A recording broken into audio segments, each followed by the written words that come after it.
Bom, a gente está aqui como família, né? Eu, meu esposo, nossas 3 crianças. Nós temos 3 filhos, uma de 10 anos, uma de 7 e um menininho de 5, né? E nós estamos aqui desde 2020.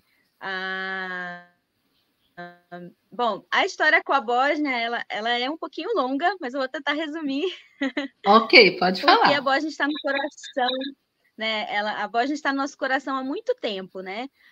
Eu cresci num lar cristão, né? Meus pais serviram.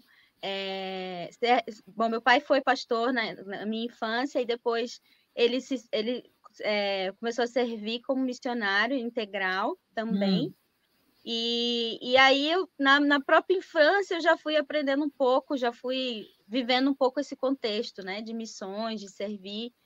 E aí, então, depois, quando eu terminei minha faculdade, eu decidi, então, eu conheci a OM, que é a Operação Mobilização, eu decidi, então, ir fazer o curso de missões da OM, porque eu queria ainda, assim, lá naquele início, experimentar, ter uma experiência em missões para ver se era isso, né, que Deus tinha para minha vida.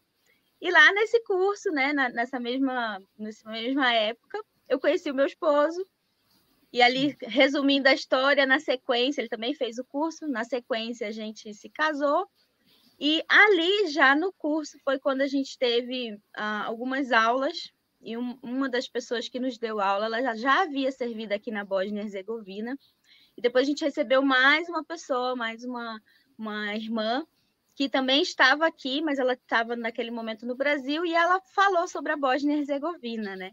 Um país uhum. assim que quase ninguém ouve falar, quase ninguém conhece, né?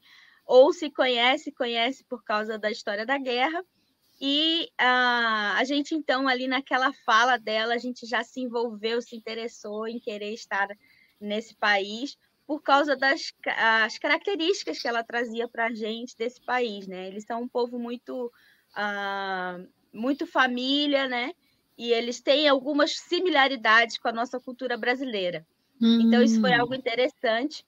E eu sou formada em psicologia, então, eu sempre queria fazer alguma coisa também que eu pudesse usar a minha profissão junto com o serviço missionário, né? E meu esposo também, ele é formado em educação física, então ele ai, que também queria legal. fazer a mesma coisa, usar a profissão, aquilo do conhecimento profissional dele para servir missões.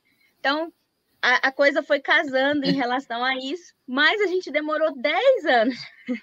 Outras coisas aconteceram no meio do caminho de várias situações que Deus foi levando a gente para outras experiências, em missões também, mas ainda no Brasil. E aí a gente, então, em 2020, a gente decide vir e aconteceu a pandemia, e a gente veio meio que no meio da pandemia, né? Que também foi um milagre a gente conseguir chegar, mas foi assim bem interessante como Deus trabalhou e apesar do tempo de 10 anos, eu creio que foi um tempo precioso que Deus também nos moldou, nos ensinou para que a gente estivesse aqui, né?